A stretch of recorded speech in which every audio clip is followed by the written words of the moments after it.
Bonjour, merci de nous retrouver dans la famille en question. Les parents ont parfois tendance à idéaliser leur enfant, notamment les plus petits, qui peuvent étonner par leur spontanéité. Comment accueillir les questionnements spirituels de son enfant? Comment l'aider à grandir dans la vie et dans la foi sans en attendre la perfection? Eh bien, c'est ce qu'on va tâcher de voir dans cette émission. Pour en parler, je reçois Clémence Donneau. Bonjour. Bonjour. Vous avez 2 enfants de 12 et 9 ans. Oui. Merci d'être avec nous. Notre deuxième invitée est Anne Mayol. Anne, bonjour. Bonjour. Vous êtes ancienne responsable de la catéchèse du diocèse de Paris. Vous êtes aujourd'hui coordinatrice de la pastorale familiale, également mère et grand-mère. Et puis, enfin, nous retrouvons Jean-Louis Bavoux. Jean-Louis, bonjour. Bonjour. Et vous nous apporterez votre éclairage tout à l'heure sur cette question. Mais tout de suite, alors, on les appelle les enfants adorateurs. Que font-ils? La prière d'adoration du sacrement, Saint-Sacrement, pardon. Ils ont entre 4 et 10 ans. Mais parfois, les parents emmènent leurs tout petits, comme on va le voir dans ce reportage de Sophie Lenné. On va voir Jésus. On va voir Jésus. Voici Louis. Âgé de 15 mois, ce tout petit est le plus jeune des enfants adorateurs. Accompagné de sa maman, il se rend à l'église Notre-Dame de Versailles pour se recueillir avec d'autres enfants devant le Saint-Sacrement. Parmi eux, beaucoup sont des habitués de ce rendez-vous avec Jésus qui a lieu chaque premier vendredi du mois. Et quand on leur demande ce qu'ils vont y faire... Je suis venue pour prier. Je prie pour maman et papa. Pour prier pour mes grands-parents, frères et sœurs. Je suis un enfant adorateur. Munis d'une petite bougie, ces enfants adorateurs entrent en silence dans la chapelle.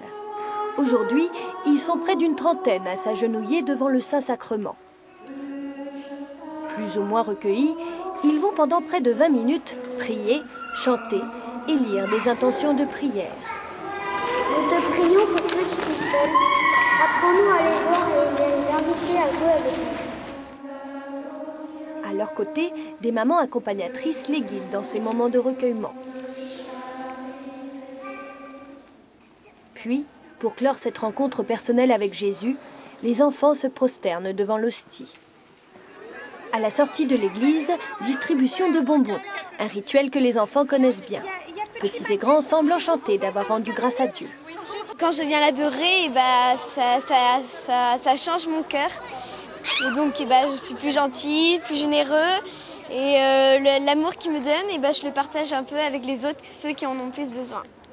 Je ressens que ça fait plaisir à Jésus. Quant aux mamans, elles en sont persuadées. Ces prières d'adoration ont un impact positif sur leurs petits. Ça leur donne le sens du sacré, le sens du Saint-Sacrement, le sens de l'engagement, parce que c'est des enfants qui après ont envie de s'engager dans l'église. Ça leur donne vite la dimension de l'église. Parce qu'ils ne prient pas pour eux, ils prient pour les autres. Et ils savent qu'ils sont dans une église, que l'église a besoin d'eux et qu'ils sont importants. De toute façon, sûrement une initiation à la prière, puisque je pense que la première des prières, c'est faire silence dans son cœur, écouter, regarder. La démarche, c'est de mettre Dieu au cœur de notre vie. Et voilà, que ça ne s'arrête pas simplement au dimanche.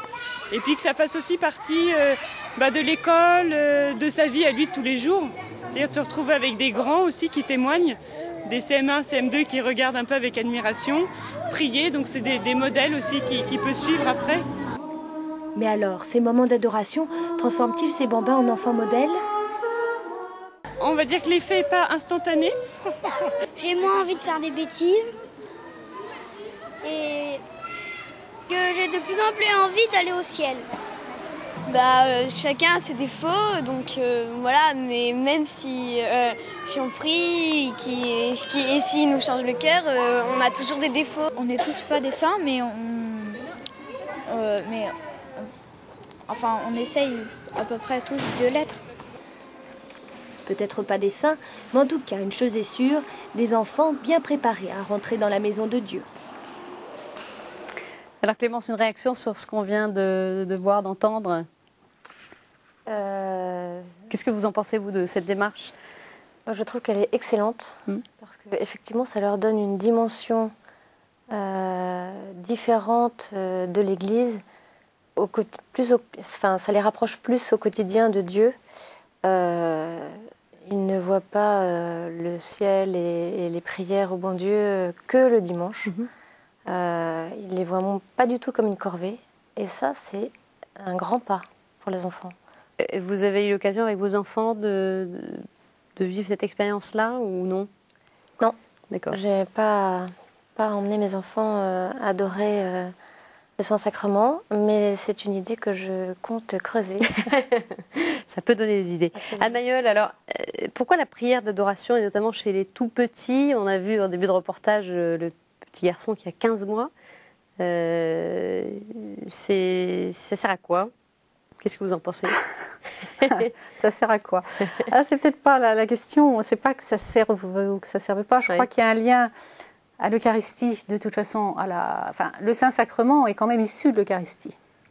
Alors évidemment, je vais parler plutôt en tant que catéchète, parce que j'ai été quand même beaucoup dans ce milieu-là.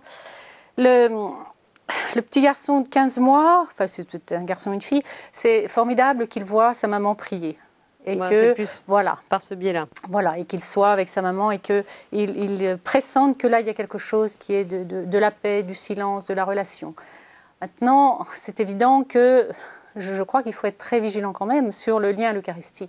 Ne pas instrumentaliser le Saint-Sacrement. Le Saint-Sacrement, il est en lien avec une communauté qui célèbre, avec un acte eucharistique qui n'est pas seulement les paroles, qui ne sont pas seulement les paroles de la consécration, mais la liturgie eucharistique se déploie dans un temps, avec une assemblée, avec la parole qui est au centre, enfin voilà. Donc, autrement dit, vous mettez peut-être ça en question pour les tout petits qui n'ont pas encore communié? Là, les grands, bien sûr, les grands, ils sont initiés déjà à l'Eucharistie, ils participent à l'Eucharistie.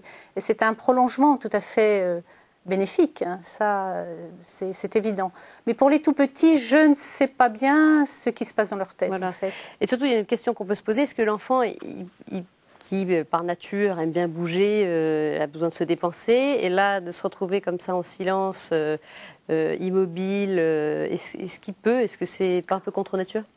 Il peut. Il y a une éducation à l'intériorité évidente, et ça, c'est toujours bon, hein, mais je pense que ça doit être progressif, hein, et que ce n'est pas la seule façon de prier et d'intégrer l'intériorité. Parce que l'intériorité, elle se fait tout petit. Le petit bébé de 15 mois, il va finalement déjà intérioriser des choses qu'il a pressenties. Hein, mais c'est difficile parce que je crois qu'aussi chaque parent a sa propre conviction, a son propre... Il ne faudrait pas freiner non plus tous ces élans, hein, ces élans qui sont de la foi de chaque personne. Mais je dis toujours, gardez le lien à l'Eucharistie, parce que je crois que c'est ce que dit l'Église, c'est ce que veut l'Église, c'est ce lien vraiment très très fort.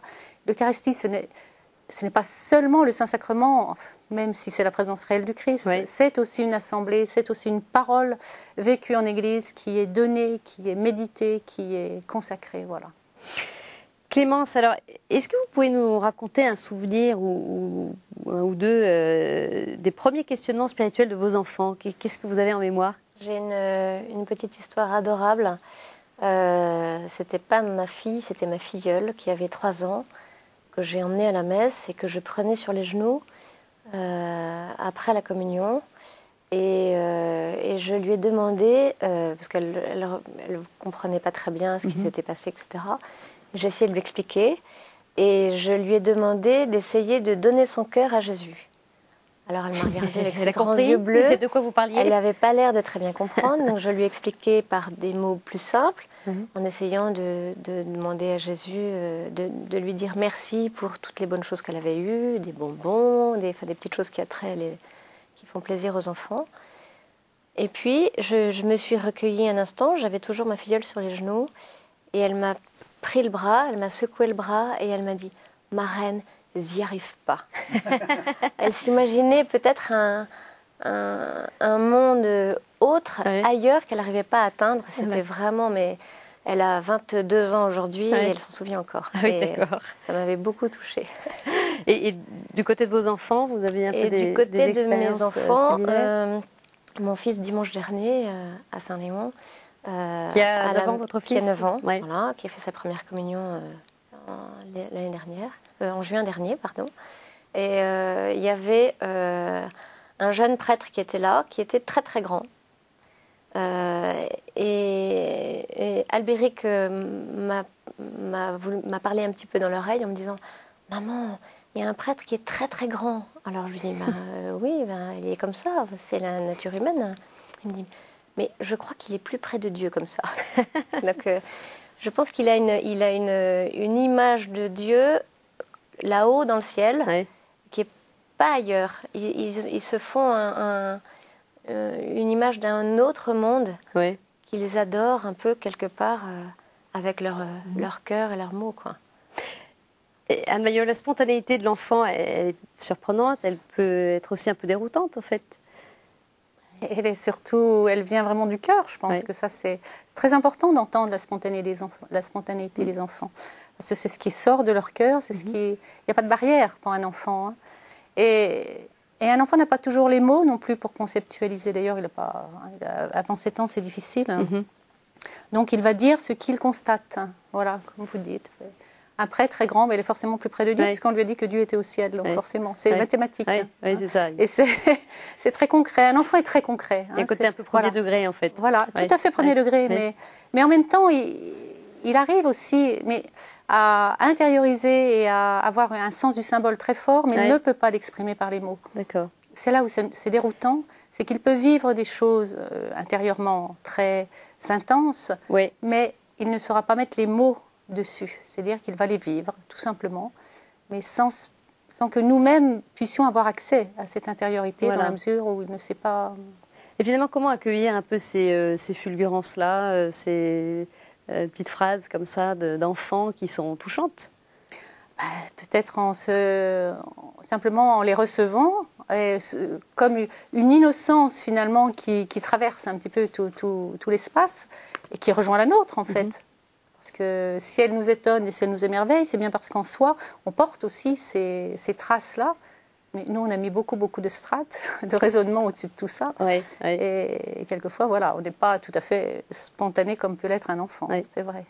Alors Clémence, quand vous entendez ce genre de phrases, qu'est-ce que ça vous inspire? Est-ce qu'on n'a pas tendance un petit peu à idéaliser son enfant? On se dit, tiens, il y a cette pureté, cette fraîcheur.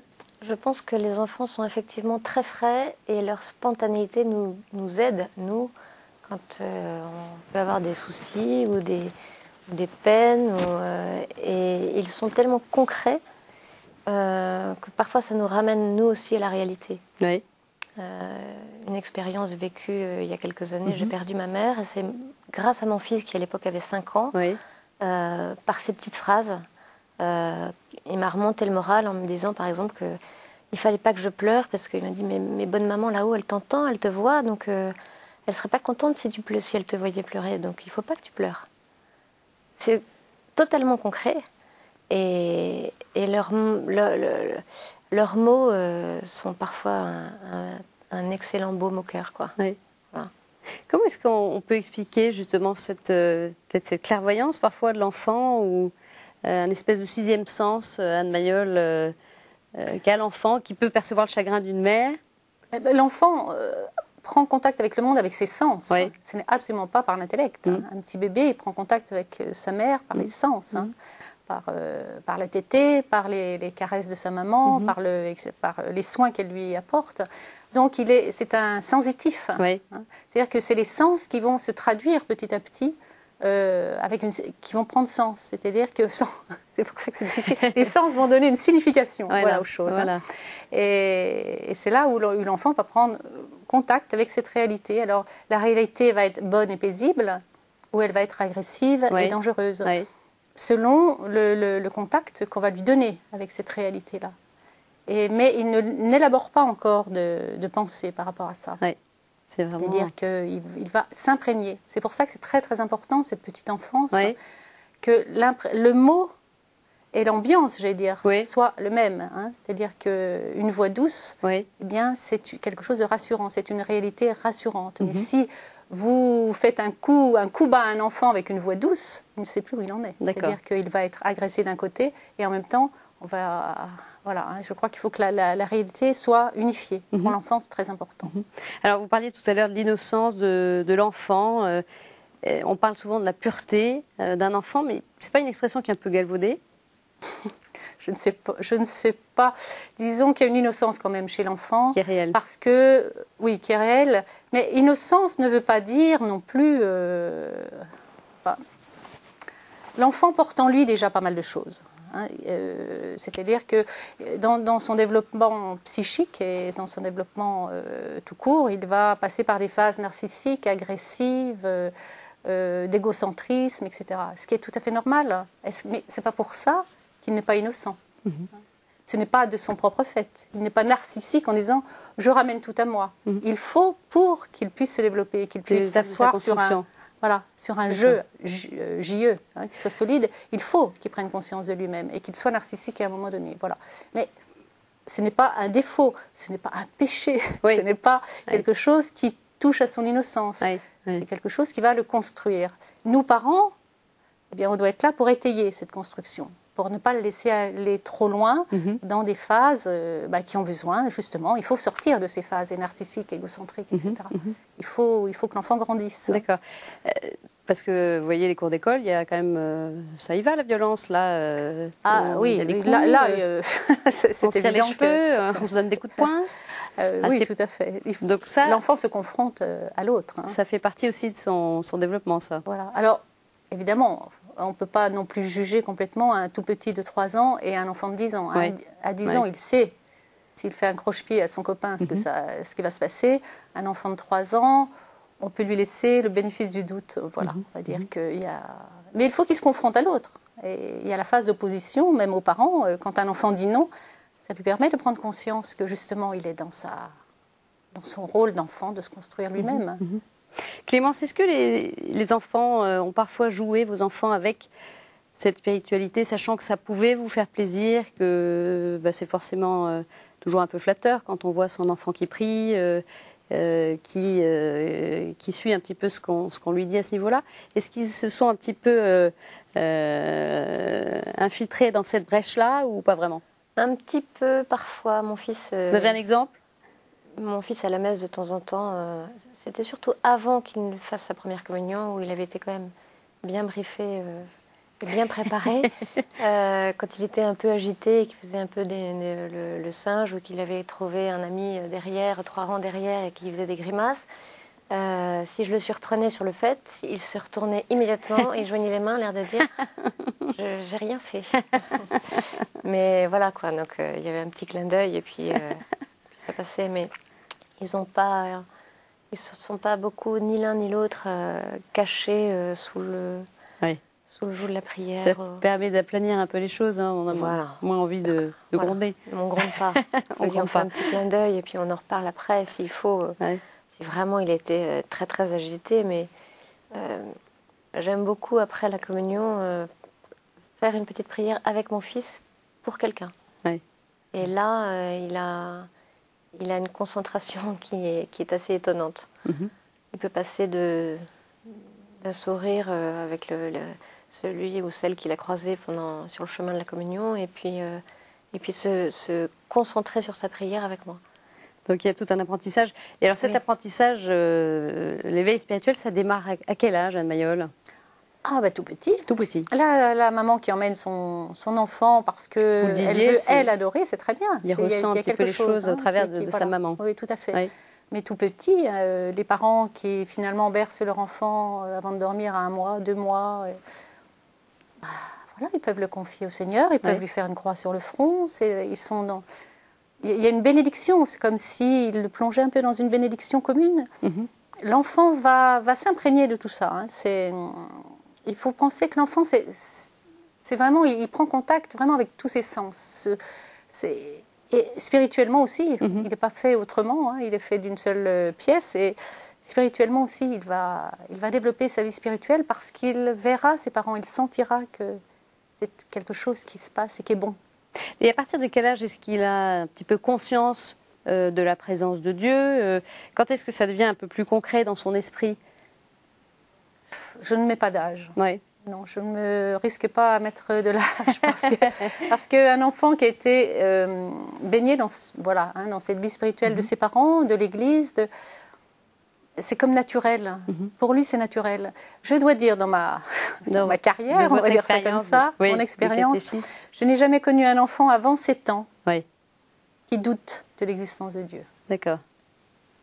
peut-être qu'ils n'ont pas osé me le dire, mais je n'en ai pas vu. Alors qu'après, il y a beaucoup de questionnements et même des enfants qui disent non, moi, tu sais, je ne crois pas vraiment, là, je sais pas. Oui, alors on discute, on met en débat. C'est passionnant, mais avant 7 ans, disons 6-7 ans, aucun enfant n'a remis en doute l'existence de Dieu. Il y a une espèce de... C'est pas pour ça qu'ils sont plus saints, voilà. mais ils ont... Je pense que la vie spirituelle est toute ouverte. Et comme un enfant, il grandit dans son corps, dans son intellect, dans sa vie spirituelle aussi, elle est là et elle pousse. D'accord. Et vous pensez qu'ils vivent des combats spirituels, ces enfants, même petits? Combats spirituels, peut-être, oui. Je crois qu'il y a des questions existentielles vers 4-5 ans qui sont très profondes. Ouais. Pourquoi la souffrance? Est-ce qu'il y a quelque chose après la mort? Est-ce que tout est fini quand on meurt? Est-ce que ma grand-mère, où est-ce qu'elle est? Est-ce qu'elle est avec Dieu? Où est-ce qu'on va après, etc. Des vraies questions qui sont peut-être pas de l'ordre du combat comme nous, adultes, on l'entend, parce qu'il y a peut-être moins de conscience, mais qui sont en tous les cas de l'ordre d'un questionnement très, très ardent, très intense, et qui peuvent aussi générer certaines angoisses si en face d'eux, il n'y a pas d'écoute. Je ne dis pas de réponse, parce qu'il n'y a jamais de réponse toute faite, mais d'écoute. D'accueillir la question. L'accueillir, et puis avoir aussi peut-être des outils pour aider à apporter des réponses. Il y a beaucoup de livres très très bien faits qui prennent en compte toutes ces questions. Vous avez, j'imagine, Clémence, été confrontée à des questions existentielles de vos enfants? Oui, justement, ces questions après la mort, où vont tous ces gens qui décèdent et tout ça. Pas facile quand on est face à ces questions-là. Alors, la réponse d'une maman, c'est que quand on est mort, on va au ciel après. Et il se contente de cette réponse? Pardon? Il se contente de cette réponse-là? Oui, toujours comme je le disais tout à l'heure, je pense qu'à partir du moment où on leur explique qu'il y a le ciel, ils s'imaginent le ciel au-dessus des nuages. C'est assez concret chez les petits. Albéric avait à peu près 5 ans. Et je lui expliquais, par exemple, une amie de mes parents était décédée. J'expliquais à mon fils c'était une femme qui était d'une corpulence un petit peu plus importante que la majorité des gens. Et Albéric a réfléchi un petit peu et d'un seul coup il m'a dit mais ceux qui sont trop gros ils tombent. Parce qu'il s'imaginait tous ces gens au ciel, sur les nuages, qui tiennent, qui tenaient là-haut, quoi. Donc c'est assez concret quand même leur réponse. Alors, Anne Mayol, on parlait justement de ces questions et des éventuels outils qui existent. Sur quoi les parents doivent s'appuyer, en tout cas, pour essayer de transmettre la foi?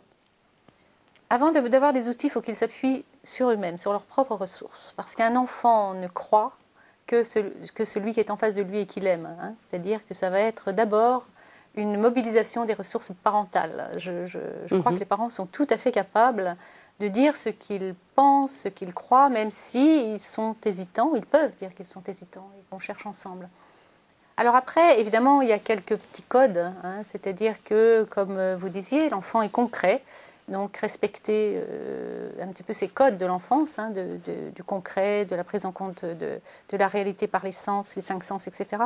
Alors là, vous avez des tas de livres qui sont dans... Je ne cite pas, je ne sais pas si on cite des librairies ici, mais un peu partout, entre 4 et 7 ans, vous avez beaucoup de choses. Il y a beaucoup d'ouvrages, bien sûr. Et Je dirais que la seule chose, moi, qui me fait un peu peur, c'est de confondre la vie spirituelle et la morale. C'est-à-dire qu'un enfant, il faut qu'il découvre Dieu dans le don que Dieu fait de lui-même dans la gratuité. Et la réponse va être notre vie morale. Mais il ne faudrait pas inverser les choses. Un petit enfant, il faut d'abord qu'il reçoive gratuitement. Il reçoit la vie de ses parents gratuitement. Il n'aura rien donné pour recevoir la vie. Un enfant, il reçoit son lait, sa nourriture gratuitement. Et il faut qu'il reçoive cette vie spirituelle gratuitement. Voilà. Merci à toutes les deux. Un mot, Jean-Louis, il ne reste plus beaucoup de temps pour terminer cette émission. Je n'ai pas vu le temps passer. Je vais être rapide. Non, je dirais que le cardinal Lustiger disait toujours qu'on apprend à ses enfants à parler, donc il faut aussi leur apprendre à découvrir qu'ils sont aimés de Dieu. Et on parlait de l'innocence, de la grâce de l'enfance. Je pense que ils sont dépendants, les enfants. Nous, on n'est plus dépendants. On ne sait pas ce que c'est qu'être dépendant. On a du mal à l'être. Un enfant, c'est spontanément dépendant, donc c'est spontanément comme Dieu. Et donc je crois profondément à la proximité spirituelle, très petit, des enfants vis-à-vis de Dieu. Mais alors après, il ne faut pas non plus s'étaler devant les merveilles qu'un enfant peut dire. Voilà, il y a des choses spontanées qui peuvent être très belles, mais cette proximité de l'enfant à Dieu, pour nous, je crois que c'est très important. Merci Jean-Louis et à très bientôt. Alors, je voulais juste signaler, Anne Mayol, le calendrier liturgique dont vous êtes l'un des principaux auteurs, Chaque jour avec Dieu, calendrier sur 3 ans qui met en valeur l'évangile du dimanche, chaque jour de la semaine pour toute la famille. Et puis vous pouvez retrouver cette émission sur notre site kto-tv.com. Merci et à mercredi prochain. Au revoir.